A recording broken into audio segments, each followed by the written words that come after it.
Big breaking చూస్తున్నాం. తెలంగాణ రాష్ట్రంలో ఉన్నటువంటి రైతుల కోసం ముఖ్యమంత్రి రేవంత్ రెడ్డి ఒక కీలకమైనటువంటి నిర్ణయం తీసుకున్నాడు.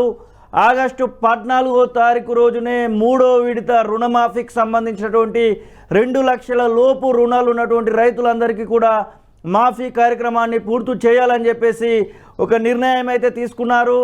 మొత్తానికి ఆ విషయంలో ఇప్పటికే అధికారులకు పూర్తి స్థాయి ఏం చేయాలి, ఎట్లా దీని విషయంలో ముందుకు పోవాలనేటువంటి గైడ్ లైన్స్ని కూడా చెప్పినట్టుగా మనకైతే వస్తున్నటువంటి విశ్వసనీయ సమాచారాన్ని బట్టి అయితే తెలుస్తూ ఉంది.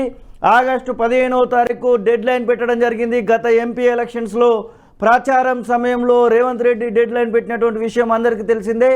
దాన్ని ప్రతిపక్షాలు అందిపుచ్చుకొని హరీష్ రావు లాంటి వాళ్ళు ఆగస్టు 15 లోపట 6 గ్యారంటీలను పూర్తి చేయాలంటూ సవాళ్లు చేసి రాజీనామాలకు రాజకీయ సన్యాసానికి సిద్ధమంటూ చేసినటువంటి సవాళ్లను కూడా మనం చూసాం.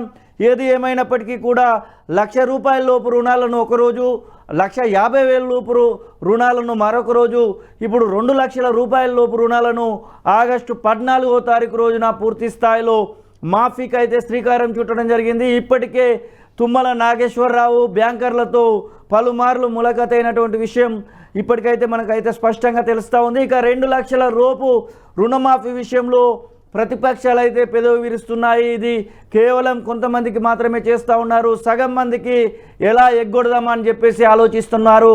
రేషన్ కార్డును ప్రామాణికం కాదంటూ అది ఏదైతే పొలిటీషియన్స్గా ఉన్నటువంటి వాళ్ళు చెప్తూ ఉంటే, మంత్రులు ముఖ్యమంత్రితో సహా అందరూ చెప్తూ ఉంటే, బ్యాంకర్లు మాత్రం ఖచ్చితంగా రేషన్ కార్డునే ప్రామాణికంగా తీసుకొని ముందుకు వెళ్తున్నారంటూ, ఆధార్ కార్డులో అక్షరాలు ఏమైనా తేడా ఉన్నా కానీ రావాల్సినటువంటి రుణమాఫీ జరగట్లేదంటూ దుయ్యపడుతున్నటువంటి సందర్భాలను కూడా మనం చూస్తూ ఉన్నాం.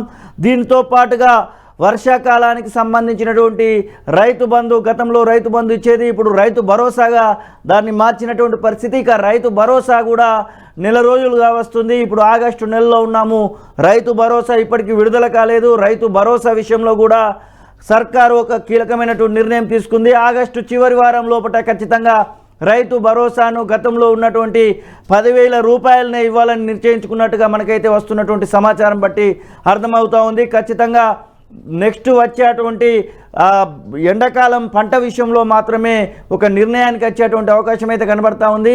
ఇప్పుడున్నటువంటి పరిస్థితులలో మాత్రం గత కాలపు డేటాను అనుసరించే ఈ యొక్క రైతు భరోసాను విడుదల చేయడానికి పూనుకున్నట్టుగా మనకైతే స్పష్టంగా తెలుస్తూ ఉంది. అసలు ఈ విషయంలో ఎలాంటి నిర్ణయాలు ఉన్నాయి, మా యొక్క కరెస్పాండెంట్ శ్రీశైలం అడిగి తెలుసుకుందాం. అసలు రైతు భరోసా, రైతు రుణమాఫీ 3వ విడతకు సంబంధించినటువంటి విషయంలో ఎలాంటి చర్యలు తీసుకోబోతున్నారు అనేటువంటి విషయంలో ఒకసారి అడిగి తెలుసుకుందాం. అసలు ఏంటి తెలంగాణ రాష్ట్రానికి సంబంధించినటువంటి విషయంలో ఏం చేయబోతా ఉన్నారు, తెలంగాణ రాష్ట్రంలో ఉన్నటువంటి రైతుల విషయంలో ఏం చేయబోతున్నారు, వీటన్నింటికి సంబంధించినటువంటి విషయంలో ఖచ్చితంగా ఇప్పటి వరకు ఉన్నటువంటి పరిస్థితి ప్రకారం అయితే రైతులు చాలా ఆందోళన చెందుతున్నటువంటి పరిస్థితులను కూడా మనం చూస్తూ ఉన్నాం. శ్రీశైలం నమస్తే. నమస్తే శ్రీనివాస్. రైతు రుణమాఫీకి సంబంధించి ఒక అప్డేట్ వస్తూ ఉంది. ఆగస్టు 14వ తారీఖు 3వ విడత రుణమాఫీ 2 లక్షల లోపు ఖచ్చితంగా క్లోజ్ చేస్తారనేటువంటి అప్డేట్ వస్తూ ఉంది. మీ దగ్గర ఉన్నటువంటి సమాచారం ఏంటి? ప్రస్తుతం అందరికీ తెలిసిన విషయమే. ఇక తెలంగాణ రాష్ట్ర ముఖ్యమంత్రి రేవంత్ రెడ్డి గారు విదేశీ పర్యటనకు వెళ్లారు. దాదాపు 12 రోజుల పాటు విదేశీ పర్యటన ఉంటుంది. ఏదైతే ఈ నెల 14వ తారీఖున తెలంగాణకు, హైదరాబాద్ కు ముఖ్యమంత్రి రేవంత్ రెడ్డి గారు రాబోతా ఉన్నారు. ఆ రోజు అప్పటికే బ్యాంకర్లకు ఇప్పటికే అధికారులు ఆదేశాలు జారీ చేసిన పూర్తి స్థాయిలో రైతులకు సంబంధించి 2 లక్షల రూపాయల రుణమాఫీకి ఎవరైతే అర్హులు ఉన్నారో రైతులకు సంబంధించిన కూడా ఆఫీసర్లకు, అగ్రికల్చర్ ఆఫీసర్లు, బ్యాంకర్లకు ఇద్దరు కూడా అనుసంధానంగా ఒక జాబితాను తయారు చేస్తారు. ఎవరు అర్హులు, ఎవరు అనర్హులు అనేటువంటి జాబితాను తయారు చేస్తారు. అర్హుల జాబితాను 14వ తారీఖు నాడు ఖచ్చితంగా విడుదల చేసే అవకాశం ఉంది. 14వ తారీఖు ఎవరి పేర్లు అయితే ఆ జాబితాలో ఉంటాయో వాళ్లకు 2 లక్షల రూపాయల రుణమాఫీ అయ్యే అవకాశం ఉంది. 2 లక్షల రూపాయలు 15 ఆగస్టు 15న 2 లక్షల రూపాయల రుణమాఫీ చేస్తామని ఇచ్చినటువంటి మాట ఏదైతే ఉందో ఆ మాటను కాంగ్రెస్ ప్రభుత్వము రేవంత్ రెడ్డి గారు నిలబెట్టుకున్నట్టయితే మనకు స్పష్టంగా తెలుస్తోంది. ఇప్పటి వరకు చాలా వరకు అంటే 1,50,000 లోపు రుణాల విషయంలో కూడా చాలా ప్రశ్నలు లేవనెత్తున్నటువంటి సందర్భం. ఇప్పటికే బీఆర్ఎస్ పార్టీ ఒక హెల్ప్ లైన్ కూడా ఇచ్చినటువంటి సందర్భాన్ని చూస్తూ ఉన్నాం. పూర్తి స్థాయిలో రేషన్ కార్డుతో లింక్ ఉండడం వల్ల చాలా వరకు రుణమాఫీ జరగట్లేదనేటువంటి వార్తలు తొలి వెలుగు కూడా వచ్చినటువంటి సందర్భాన్ని మనం చూస్తూ ఉన్నాం. ఈ విషయంలో ఏమైనా ఆలోచనలు చేస్తూ ఉన్నారా? ఇప్పటికే మంత్రి వ్యవసాయ శాఖ మంత్రి తుమ్మల అయితే ఒక క్లారిటీ ఇచ్చే ప్రయత్నం చేశారు. ఎవరైతే ప్రతిపక్ష బీఆర్ఎస్ పార్టీ నాయకులు ఒక వాట్సాప్ నెంబర్ ని మీ యొక్క సమస్యలు కానీ మీ రుణమాఫీ కాకపోయినా ఎటువంటి ఇబ్బందులు ఉన్నా మా వాట్సాప్ నెంబర్ కి మీరు మెసేజ్ పెట్టొచ్చు, డైరెక్ట్ కాల్ చేసి కూడా కంప్లైంట్ ఇవ్వచ్చు అంటూ కూడా ప్రతిపక్షాలు ఏదైతే ఒక హెల్ప్ లైన్ నెంబర్ పెట్టిందో ఆ హెల్ప్ లైన్ కు సంబంధించి ఇప్పటికే అధికార కాంగ్రెస్ పార్టీ వ్యవసాయ శాఖ మంత్రి తుమ్మల నాగేశ్వరరావు అయితే స్పందించారు. గతంలో 2018 కంటే ముందు రుణమాఫీ కానటువంటి రైతుల డేటాను తీసుకోండి, వాళ్లకు మీరు అప్పుడు అధికారంలో ఉన్నప్పుడు రుణమాఫీ చేయలేరు కాబట్టి వాళ్ళ డేటా తీసుకుని వాళ్ళకు రుణమాఫీ చేయండి తప్ప ఆ అధికారంలో ఉన్నటువంటి కాంగ్రెస్ పార్టీ ఇచ్చిన మాట నిలబెట్టుకుంటది. 3 లక్షల రూపాయల రుణమాఫీ ప్రక్రియ పూర్తి స్థాయిలో కంప్లీట్ కాలేదు. కంప్లీట్ కాకముందుకే అధికార పార్టీ మీద దుమ్మెత్తి పోసే ప్రయత్నము, బురద జల్లే ప్రయత్నము ప్రతిపక్షాలు చేస్తా ఉన్నాయి. కాబట్టి కొంత ఓపికగా ఉండాలంటూ ఇప్పటికే ప్రతిపక్షాలకు హెచ్చరిక జారీ చేసినట్టు తెలుస్తోంది. మరోవైపు ఆ రైతాంగానికి కూడా ఖచ్చితంగా 2 లక్షల రూపాయల రుణమాఫీ చేస్తామని హామీ ఇచ్చినాం కాబట్టి 15 అంటే ఏదైతే మా యొక్క రుణమాఫీ ప్రక్రియ ముగిసిన తర్వాత చాలా మంది ఖాతాలు కొంత ఎర్రర్ రావడము, ఆధార్ కార్డు లో బ్యాంక్ అకౌంట్ లో పేర్లు చేంజ్ ఉండవడము, ఇతరితర టెక్నికల్ ఇష్యూస్ వల్ల ఇప్పటికే 17,000 మంది రైతుల ఖాతాలో డబ్బులు జమ కాలేదు. వాళ్ళ యొక్క డేటా తీసుకున్నాము. అందులో 15,000 మంది వరకు కూడా పూర్తి స్థాయి ఎంక్వైరీ జరిగింది. ఇంకొక మంది ఒక 2-3 వేల మంది ఆ యొక్క ఖాతాలను ఎంక్వైరీ చేయలేదు. వాళ్ళకు ఎర్రర్కు సంబంధించినటువంటి డీటెయిల్స్ ఇంకా పూర్తి స్థాయిలో కంప్లీట్ కాలేదు. కాబట్టి ఖచ్చితంగా 15 ఆగస్టు తర్వాత మేము ఇచ్చిన డెడ్ లైన్ తర్వాత ఎవరు అయితే పెండింగ్ లో ఉంటాయో వాళ్ళను ఖచ్చితంగా అర్హులందరికీ కూడా రుణమాఫీ చేసే బాధ్యత మాది అంటూ ఇప్పటికే మంత్రి తుమ్మల మాట్లాడేటువంటి ప్రయత్నం చేశారు. మనము ఆయన ఏర్పాటు చేసిన ప్రెస్ మీట్ లో ఆ వీడియో విజువల్స్ కూడా తొలి వెలుగు ద్వారా ఎక్స్క్లూజివ్ గా ప్లే చేసే ప్రయత్నం చేశాం. శిల్వా, ఇప్పటి వరకు రైతు భరోసాకు సంబంధించి అంటే గతంలో రైతు బంధు అని ఉండేది, రైతు భరోసా వానాకాలం పంటకు సంబంధించి నెల రోజులు గడుస్తూ ఉన్నా ఇప్పటి వరకు రైతు భరోసా రాలేదు. రైతు భరోసాకు సంబంధించి ఎప్పుడు రైతులకు ఈ యొక్క రైతు భరోసా వేద్దామనేటువంటి ఆలోచనలో ఉన్నారు. ఇక 15,000 రూపాయలు వాళ్ళు ప్రకటించడం జరిగింది మేనిఫెస్టోలో. 10,000 రూపాయలు ఇచ్చేయడానికి అవకాశాలు ఉన్నాయా? 15,000 రూపాయలు ఇచ్చడానికి అవకాశాలు ఉన్నాయా?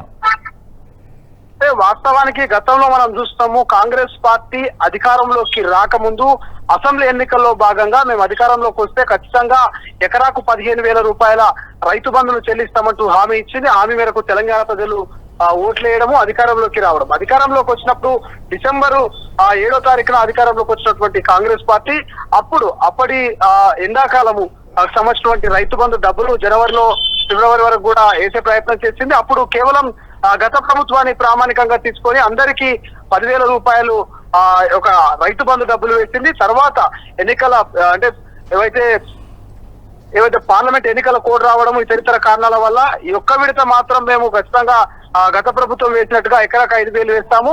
ఆ తర్వాత వచ్చే విడత వానాకాలపు విడతలో ఖచ్చితంగా 5,000 రూపాయలు పెంచి ఎకరాకు 15,000 రూపాయల చొప్పున మేము ఖచ్చితంగా ఇచ్చిన మాట నిలబెట్టుకుంటామంటూ కూడా చెప్తూ వచ్చినటువంటి రాష్ట్ర ప్రభుత్వము ఈ వర్షాకాలం ఇప్పటికీ దాదాపు జూన్ లో రైతాంగం అంతా కూడా ఏవైతే విత్తనాలు నాటుతా ఉంటారు, పొలాలు కూడా సాగు చేసుకొని విత్తనాలు నాటుతా ఉంటారు. పెట్టుబడి సాయం కింద ఇవ్వాల్సినటువంటి రైతు భరోసా జూన్ జూలైలో ఇవ్వాల్సింది ఆగస్టు అవుతున్నప్పటికీ కూడా ఆగస్టు నెల వచ్చినప్పటికీ కూడా ఇంతవరకు రాష్ట్ర ప్రభుత్వం చెల్లించలేదు. దీనికి పలు కారణాలు చెప్తుంది. ఒకటి, గతంలో చెట్లకు గుట్టలకు రియల్ ఎస్టేట్ మాఫియాకు 100 ఎకరాల భూస్వాములకు రైతు బంధు ఇచ్చినటువంటి బీఆర్ఎస్ ప్రభుత్వము ఇప్పుడు మేము కేవలం దున్నే వాళ్లకు, నిజమైన అర్హులకు, నిజమైన రైతులకే రైతు భరోసా ఇవ్వాలనుకుంటున్నాము. దానికి సంబంధించి మా మంత్రులంతా కూడా, మా అధికార యంత్రాంగం అంతా కూడా జిల్లాల వారీగా మీటింగ్లు కండక్ట్ చేస్తూ రైతుల నుంచి సలహాలు సూచనలు తీసుకుంటా ఉన్నాము. దానికి సంబంధించినటువంటి విధి విధానాల్ని రూపొందిస్తా ఉన్నామంటూ చెప్తూ వచ్చింది. అసెంబ్లీలో కూడా రైతు భరోసాకు సంబంధించినట్టు పూర్తి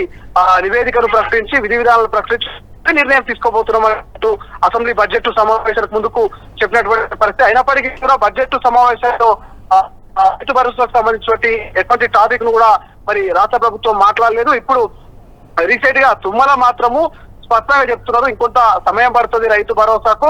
ఖచ్చితంగా విధి విధానాలు రూపొందించి చిన్నకారు 5-10 ఎకరాల రైతులకు మాత్రమే రైతు భరోసా ఇవ్వబోతున్నాము, సాగు చేసే రైతుకు మాత్రమే రైతు భరోసా ఇవ్వబోతున్నామంటూ ఒక బ్రేకింగ్ న్యూస్ అయితే మనకు నిన్న చెప్పినటువంటి పరిస్థితి. ఈ నేపథ్యంలో కొంత రైతు భరోసాకు మాత్రము ఆలస్యమయ్యే అవకాశం అయితే స్పష్టంగా కనిపిస్తుంది. ఈవెన్ గతంలో జనవరిలో వేసినట్టుగా గత ప్రభుత్వం ఇచ్చినట్టుగా 5,000 రూపాయలు ఇచ్చినా ఆశ్చర్యపోవాల్సిన అవసరం లేదు. వచ్చే ఎండాకాలంలో రాష్ట్ర ప్రభుత్వం చెప్పినటువంటి 15,000 రూపాయలు పెంచే అవకాశం ఉంటుంది. ఈ వర్షాకాలంలో మాత్రము 5,000 రూపాయలు ఇచ్చే అవకాశం కూడా కనిపిస్తుంది. ఎందుకంటే రాష్ట్రం ఇప్పటికే అప్పుల కూడిలో కూరుకుపోయినటువంటి పరిస్థితి మనకు కనిపిస్తుంది. Srinivas, thank you Srisailam.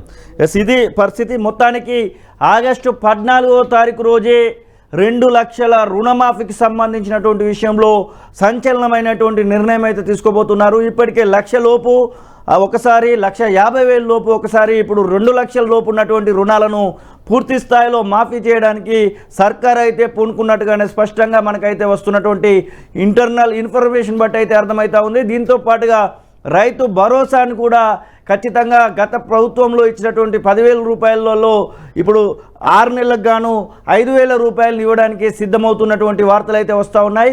కొన్ని పనులను కొన్ని డేటా కోసం ఎదురు చూస్తూ ఉన్నారు. ఆ డేటా పూర్తి స్థాయిలో వస్తే మాత్రము ఈ నెల ఎండింగ్ లోపల కొన్నింటిని మాత్రం తీసివేసి ఏదైతే గుట్టలు, వెంచర్లు, రియల్ ఎస్టేట్కు సంబంధించినటువంటి భూములకు ఏదైతే రైతు బంధు ఘటంలో ఉండిందో ఆ రైతు బంధును తీసేసి రైతు భరోసాను మాత్రము వారికి ఇవ్వకుండా చూసేందుకు అన్ని రకాలైనటువంటి కండిషన్స్ అప్లై చేయడానికైతే పూనుకున్నట్టుగా మనకైతే స్పష్టంగా అర్థమవుతా ఉంది.